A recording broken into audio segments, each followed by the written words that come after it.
Es importante saber cuál es el concepto de cultura. En este sentido, es un conjunto de valores, actitudes y costumbres que explican el comportamiento de las personas que conforman una sociedad y que se va transmitiendo de generación en generación. Para lograr que se lleve a cabo la colaboración comercial, se necesita tener cierta adaptación cultural. Dicha colaboración permite tener una buena organización y de esta manera compartir información entre sí y trabajar juntos en proyectos desde diferentes ubicaciones geográficas. Desde el punto de vista comercial, la existencia de las diversas culturas son aspectos de suma importancia para el desarrollo de enfoques que han hecho posible el entendimiento internacional. Se debe tomar en cuenta dentro de ese procedimiento de negociación lo siguiente: el contexto cultural de la negociación. Esto es elemental para enfocar nuestras negociaciones y comunicaciones internacionales. Edward Hall define dos tipos de culturas en función del contexto: de bajo contexto y de alto contexto. La adaptación de una cultura u otra va a depender de quién tiene el poder de negociación, quién tiene la mayor inteligencia cultural y quién es el que viaja. Un tercer criterio es la preparación y experiencia internacional. Uno de los retos más importantes que enfrentan los negociadores internacionales es asegurarse que comprenden bien los mensajes y posiciones de la otra parte y que son capaces de adaptarse para propiciar el éxito de la negociación. Existen 6 tipos de componentes culturales en la negociación. A. El tiempo.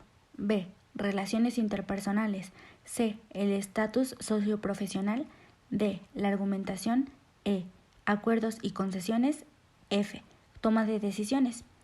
Para cada una de las empresas es diferente porque tiene diferentes variables e intereses con influencia de sus creencias, su cultura, su ubicación, entre otros aspectos. La importancia que tiene la negociación intercultural es que las diferentes creencias, la ideología, las costumbres, la religión e incluso las actitudes pueden llegar a crear una barrera en la interacción dentro de una negociación. Un claro ejemplo lo podemos señalar en la amplia diferencia cultural que existe entre Occidente y Oriente. Jeswell Slacose, un abogado estadounidense, en su libro The Global Negotiator: Making, Managing and Mending Deals Around the World in the 21st Century, resalta los 10 factores que tienen mayor influencia en las negociaciones interculturales. 1. Las metas. El propósito principal de ciertas culturas, en primer lugar, es establecimiento de relaciones perdurables, como por ejemplo tenemos algunas culturas asiáticas, la esencia del acuerdo es la relación. 2. La actitud de los negociadores. Existen dos tipos de actitudes. La primera es la de ganar-perder, en donde se llega a una situación de constante competitividad y por ende de confrontación. Y por el contrario, en la segunda es de ganar-ganar. La cultura resulta en una actitud colaborativa y ambas partes buscan acuerdos que les beneficien mutuamente. Número 3. El estilo personal. Es la manera en la que los negociadores se conducen con su contraparte, desde la manera de vestir, hablar, la utilización de títulos, entre otras cosas. De ello depende indirectamente el cómo se conduzca el vínculo de negociación. Número 4. La forma en que se lleva a cabo el proceso de comunicación. Estos varían según la cultura. Dependiendo de esta última, se da más énfasis a las palabras, son más directas la presentación de las ideas y por el contrario, para otras culturas la comunicación no verbal es más significativa. El enfoque sobre las culturas de alto y bajo contexto en la comunicación es aplicable para determinar qué tipo de estrategia es viable para establecer relaciones interculturales. La conceptualización del tiempo puede ser una sensibilidad alta o baja. 6. La tendencia a las emociones. Independientemente de los estereotipos que se tienen sobre algunas culturas, existen ciertas reglas sobre las emociones que son aceptables o no en el marco de una negociación. 7. La formalización de los acuerdos se dan principalmente de dos formas. La primera puede ser general y la segunda específica. 8. La forma de llegar a los acuerdos. La forma de construir acuerdos tiene relación con la forma de abordar los asuntos. Se puede partir de un enfoque deductivo o de un enfoque específico. La organización es el 9º punto.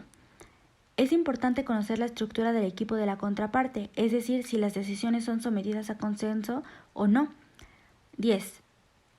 El nivel de aceptación de riesgos es importante, pues hay una tendencia cultural de la búsqueda de la seguridad, la estabilidad y lo previsible. Como conclusión, debemos entender que el concepto de contexto cultural bajo o alto es una primera aproximación para enfocar nuestras negociaciones y comunicaciones internacionales.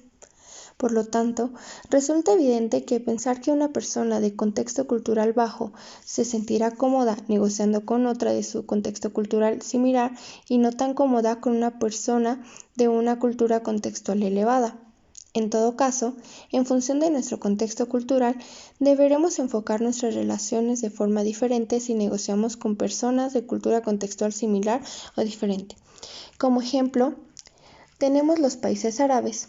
Ellos tienen una cultura tradicional basada en los principios de su religión, el Islam. Sin embargo, se encuentra en constante evolución porque se ha tenido que ir adaptando a los comportamientos de los países desarrollados.